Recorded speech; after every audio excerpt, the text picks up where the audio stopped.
Lewis. Preface. Some succeed while others fail. This is a recognized fact, yet history tells us that 7/10 of our most successful men began life poor. As our title indicates, we shall endeavor to show why some succeed while others fail. Knowing that everybody desires success and recognizing the old adage, example is the best of teachers, we have selected representative characters from the multitude of successful men who have climbed the ladder of success, beginning at the bottom round. These we have followed from childhood to manhood, dwelling at length on the traits of character that have made them so rich and successful, believing that a careful study will convince all that the proverbial luck had little to do with it. On the contrary, one is taught those lessons of self-helpfulness and self-reliance which are so essential to success in life's struggles. It is fearful to think how many of our young people are drifting without an aim in life and do not comprehend that they owe mankind their best efforts. We are all familiar with the parable of the slothful servant who buried his talent. All may profit by his example. To those who would succeed, we respectfully present this volume.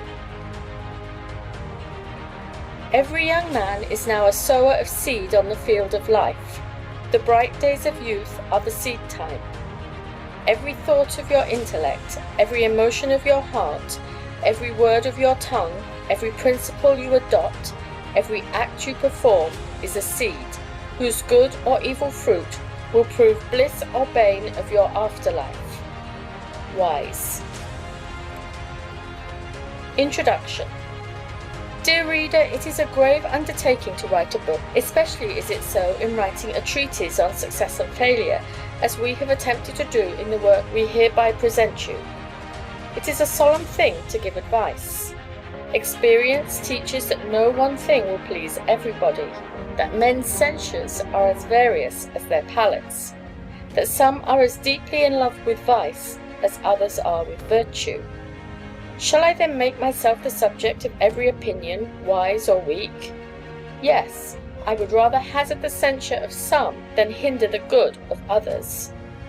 There need neither reasons to be given nor apologies to be made where the benefit of our fellow men is our aim.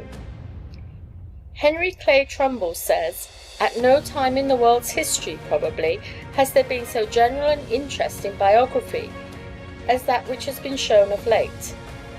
Just here lies a weighty obligation upon these who write and those who read of the lives of men who have done something in the world. It is not enough for us to know what they have done. It belongs to us to discover the why of their work some ways and to gain some personal benefit from the analysis of their successes and failures. Why was this man great?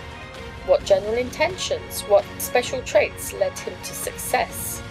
What ideal stood before him, and by what means did he seek to attain it? Or, on the other hand, what unworthy purpose, what lack of conscience and religious sense, what unsettled method and feeble endeavor stood in the way of the man of genius and his possible achievements? In this volume one sees the barefoot boy rise to the eminent statesman, the great millionaire, the honored inventor. How was this accomplished? We believe that a careful study of the different characters by the light of the author's opinion of the characteristics essential to success, as shown in Department 5th, will show why they succeeded.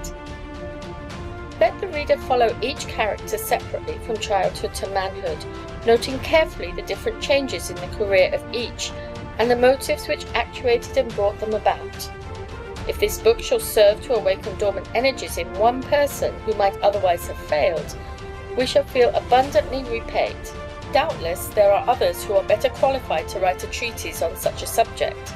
Nevertheless, we have done our best, and this done, we have attained success. Quotations. A man, to succeed, must possess the necessary equanimity of temperament to conceive an idea, the capacity to form it into some tangible shape, the ingenuity to put it into practical operation, the ability to favourably impress others with its merit, and the power of will that is absolutely necessary to force it to success. Thomas A. Scott. Labour rids us of 3 evils: tediousness, vice, and poverty.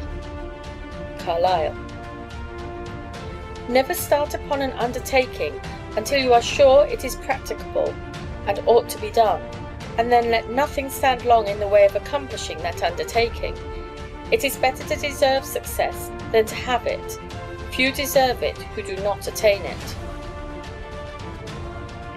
There is no failure in this country for those whose personal habits are good, and who follow some honest calling industriously, unselfishly, and purely.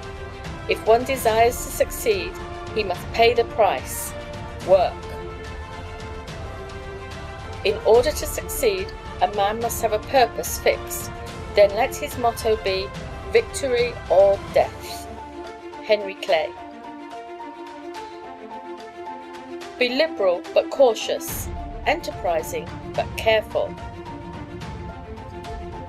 Our greatest glory is not in never falling, but in rising every time we fall.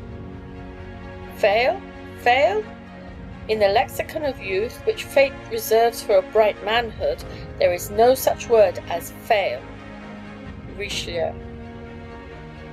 Benjamin Franklin has truly said, "The road to wealth is as plain as the road to mill." End of preface and introduction.